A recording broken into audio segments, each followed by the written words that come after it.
Nakalimutan nyo na nga, no? Kapag ikaw daw ay binati ng Happy Fiesta, ang iyong isasagot ay, you are invited. Happy Fiesta po sa inyong lahat! Thank you, my dear children. Marami pong salamat. Salamat sa Diyos sa pagkakataon na ito na tayo po ay magkatipon sa Banal na Eucharistia at mag-alay ng pasasalamat. Ngayong kapistahan po ng ating Panginoong Yesus, ang banal na sanggol, ipinapahayag po na ang kanyang presensya minsan sa ating pagkaunawa ay nagpahayag na siya ay isang bata, Santo Niño. Kaya nga po, napakinggan po natin sa ating ebanghelyo, there is a special space in the heart of Jesus for children. Kung nakikinig po tayo, no? Napakahalaga sa ating Panginoong Hesus ang mga bata. At alam po natin, during that time, ang mga bata ay parang walang kwenta sa lipunan. Pero binigyang halaga ng ating Panginoong Hesus dahil sa katotohanan na sa kanyang pagpapahayag ng kanyang pagkadiyos, minsan po siya po ay naging bata.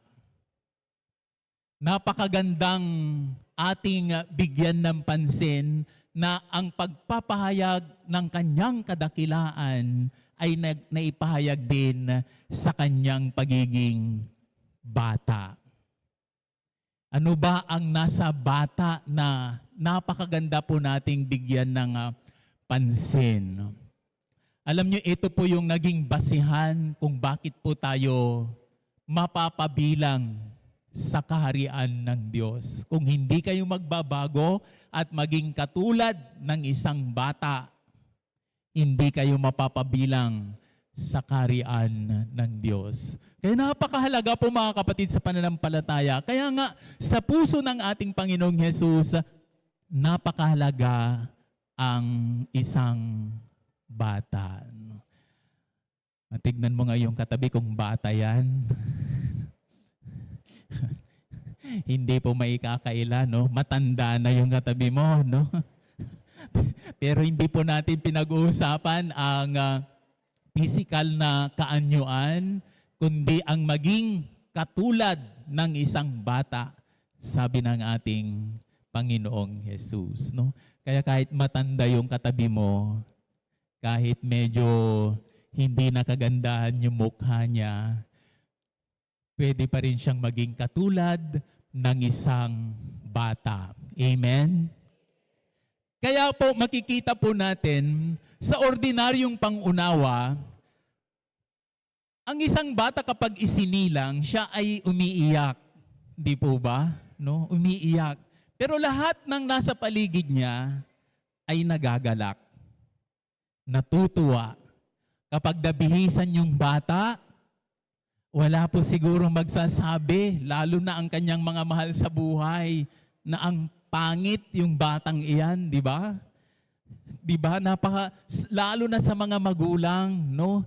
Kahit yung sabihin po natin na inaayawan ng mga magulang, yung mga taong nasa paligid niya, kapag nakita nila yung bata, nagagalak sila.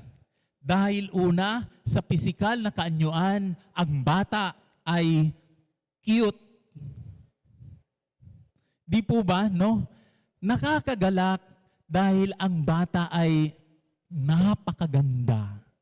Kahit umiiyak nung lumabas, ang lahat ng nasa paligid niya natutuwa at nagagalak.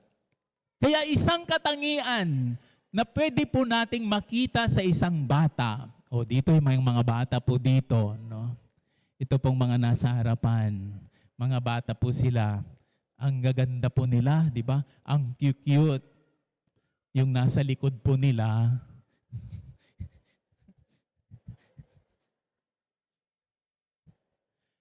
cute po, no? Magaganda po sila noon. Hanggang ngayon. Oh, kayo naman, huwag naman masyado, no? So yung bata po mga kapatid, nakakaaliw nakakagalak ang kanilang presensya dahil even sa kanilang pisikal na kanyuan, nagbibigay sila ng isang katangian na nakapagbibigay kasiyahan sa puso ng mga nakakasalamuha at nakakakita sa kanila. Isang bagay na napakagandang bigyan ng pansin mga kapatid, ang pagiging isang bata, hindi po isip bata, kundi pusong bata, katulad ng isang bata, ay nagbibigay ng galak, nagiging kagalakan ng mga taong nasa paligid nila. Kaya nga po, ang presensya ng katulad ng isang bata, mga kapatid, sa pananampalataya ay kagalakan. O, di ba napakagandang tanungin ngayon sa ating isipan? Kung ang basihan ng ating Panginoong Yesus sa pagiging kabilang ng kanyang kaharian ay katulad ng isang bata na nagbibigay galak sa presensya ng bata, ang presensya ng bata, then tayo rin po sana mga kapatid ay makapagbigay ng galak. Paupuin po natin ang ating kagalang-galang na congressman, si Congressman Malapitan. Ayan po, ang kanyang presensya ay nagbibigay kagalakan sa ating pagdiriwang. Ayan. Happy Fiesta po, Congressman. So mga kapatid sa pananampalataya, ito po isang napakagandang bigyan ng pansin. Ang katulad ng isang bata ay nagbibigay kagalakan sa kanyang mga nasa paligid o nasasakupan. Napakagandang bigyan ng pansin din ito mga kapatid. Kung sabi ko nga, kung ang basehan ng ating Panginoong Yesus, isa sa kanyang tinitignan ay ang pagiging katulad ng isang bata, ang isang bata nagbibigay galak. Dahil maganda yung bata. So isang bagay ito mga kapatid na sana makita po natin sa pagdiriwang po natin ng dakilang kapistahan ng banal na sanggol. Ang kanyang presensya nung siya'y naging bata, nagbigay kagalakan sa lahat. Nagbigay ng ligaya sa lahat. Kung tayo po ay tinatawag na maging katulad ng isang bata, mga kapatid, ikaw ba ay nagbibigay galak? Napakalaking hamon dahil alam po natin, no? Parang kalimitan sa ating buhay, yung ating presensya ay hindi na galak ang tinataglay, kundi sama ng loob na magiging kalungkutan pa ng mga taong nasa paligid po natin. Mga kapatid, napakaganda. Ang pagiging katulad ng isang bata, sana po, katulad ng ating Panginoon, maging kagalakan ng mga taong nasa paligid natin. Pangalawa, mga kapatid sa pananampalataya, napakaganda. Ito po yung palagi kong nababanggit. Kung meron akong tinitignan sa isang bata, no, maliban sa kanyang kaanyuan na napakaganda at sa kanyang presensya nagbibigay galak, ang bata po mga kapatid, nasa kanya ang pag-asa dahil sa bata, nasa kanya ang espasyo na siya ay natuturuan. Ang bata po mga kapatid sa pananampalataya, napakagandang katangian ay natuturuan. O yung katabi mo, tignan mo na naman, natuturuan pa ba yan? Di ba kalimitan? Tayo, tumanda lang tayo, nagkaedad. Tayo na ang palaging tama at hindi na tayo natututo. At ito po ang pinakamalungkot sa isang tao, kahit nagkaedad na, lalo na kapag marami na siyang titulo na nakabit sa buhay, makapangyarihan, ang daming nakakabit sa pangalan. Di ba? Napakahirap maturuan. Pero kung ang basihan ng ating Panginoon, mga kapatid sa pananampalataya, ay katulad ng isang bata upang mapabilang sa kanyang pinaghaharian, dapat ang isang tao manatiling katulad ng isang bata at yan ay manatiling natuturuan o sa ibang salita, no, natututo. Kasi kapag hindi na po tayo natututo, mga kapatid, hindi na tayo lumalago sa ating kaalaman, kahit sa ating pananampalataya, no? Sa ating simbahan kung minsan, no? Mga taong simbahan, di ba? Pagalingan kung minsan, no? Parang nasa atin lahat na the monopoly of truth, no? Kumbaga, no? At ayaw na nating paturuan. Tayong mga mananampalatayang Kristiyano, mga kapatid, kung gusto po natin na maging katulad ng isang bata, sana wag mawala sa ating puso, sa ating kalooban, ang katotohanan na iyan. Dapat ka pa pong matuto sa maraming bagay. Dahil gusto man natin o hindi, kailangan po nating matuto. At ang ating mga dapat na tututunan ay ang ating paglago sa ating pananampalataya at sa ating pakikipagkapwa-tao. Napakagandang tanungin sa ating sarili, ako ba ay natututo pa rin? Kasi kapag hindi ka na natuto o natuturuan, wala sa iyo ang espasyo ng katulad ng isang bata. Ang isang bata, napakalaking may pag-asa sa kanya dahil nasa bata ang espasyo na yan. Natututo, natuturuan, lumalago sa kaalaman. So mga kapatid sa pananampalataya, sana po bilang isang mananampalataya, bilang isang komunidad, tayo po ay natututo, lumalago. Diba sa ating tema ngayon, sa ating pagiging simbahan, sa diwa ng ating isinasabuhay na synodality, no? Sulong tayo bilang isang komunidad. E kung tayo po ay hindi natututo, hindi nakikiisa, hindi nakikipagkaisa, dahil kung minsan parang hawak natin ang katotohanan, then my dear brothers and sisters, we are not like children. Baka kung minsan nagiging hindi na childlike, kundi nagiging childish. No? Imbes na pasulong, paurong. Di ba? Dahil ayaw niyang matuto.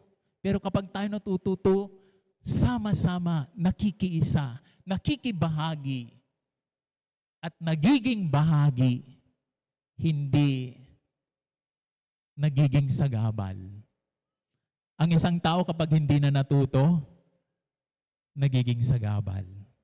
Pero kapag natuto, nakikiisa, nakikibahagi. So mga kapatid, sana po, kung ang basihan ng ating Panginoong Yesus ay maging katulad ng isang bata, tayo rin po hindi sana mawala ang espasyo na iyan sa buhay po natin. Natututo. Pangatlo po mga kapatid sa pananampalataya, kung meron isang napakaganda sa isang bata, bagamat kung minsan sa ordinaryong pagkaintindi, medyo may pagkapilyo-pilya yung mga bata. Pero at the end of the day, ang bata sumusunod sa magulang.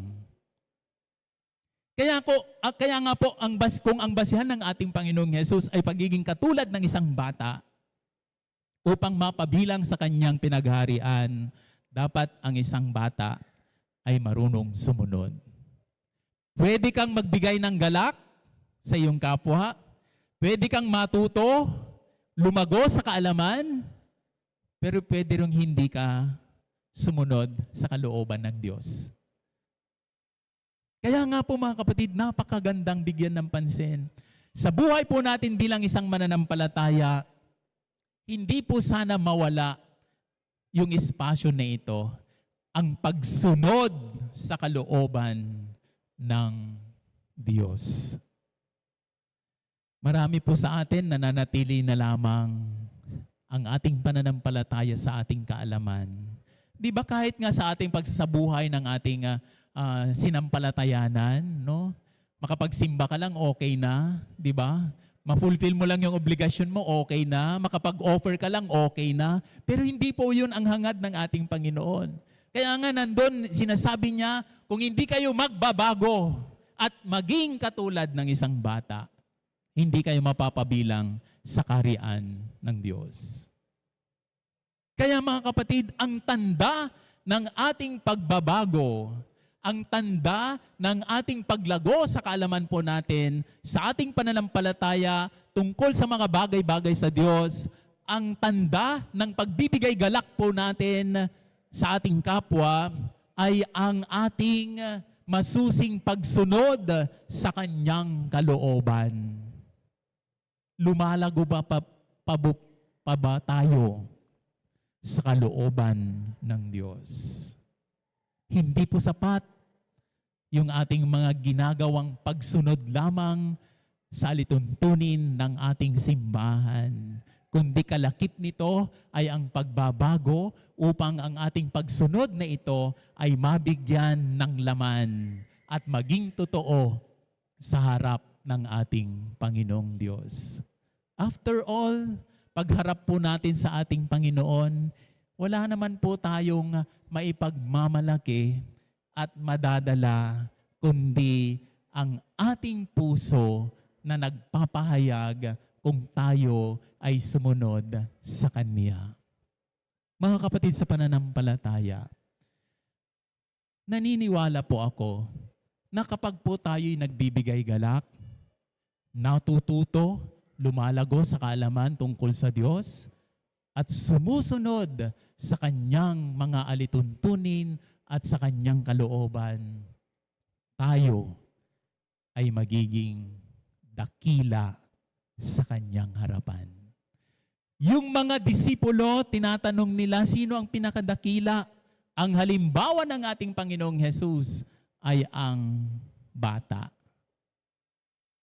Kung ang katulad ng isang bata ay nagbibigay galak, natututo, sumusunod, then I believe, my dear brothers and sisters, one day, kapag kaharap po natin ang ating Panginoon, sasabihin niya sa atin, dakila ka.